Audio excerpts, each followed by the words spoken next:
October నెల 2వ తారీఖు బుధవారము సూర్యగ్రహణం ఉందా అని చెప్పి నన్ను అందరూ అడుగుతున్నారు. ఆ రోజు భాద్రపద అమావాస్య.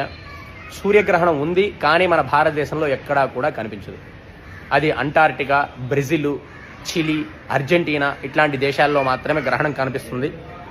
మన భారతదేశంలో ఎక్కడా కూడా సూర్యగ్రహణం కనిపించదు. అక్టోబర్ నెల 2వ తారీఖు 2024 సంవత్సరంలో మనకు ఎక్కడా కూడా సూర్యగ్రహణం కనిపించదు. కావున ఎవ్వరూ కూడా ఎటువంటి నియమాలు కూడా పాటించవలసిన అవసరం లేదు. చాలామంది కన్ఫ్యూజన్లో ఉన్నారు, నన్ను అడుగుతున్నారు. ఈ సోషల్ మీడియాలో రూమర్స్ అన్నీ చూసి గ్రహణం ఉందంట స్వామి అని చెప్పి. మనకి ఎక్కడా కూడా సూర్యగ్రహణం కనిపించదు. ఎవరు కూడా ఎటువంటి నియమాలు పాటించవలసిన అవసరం లేదు. అది కేవలం అంటార్క్టికా, అర్జెంటీనా, చిలీ, బ్రెజిల్ ఇట్లాంటి దేశాల్లో మాత్రమే కనిపిస్తుంది. అమెరికాలో కూడా కనిపించదు. లండన్లో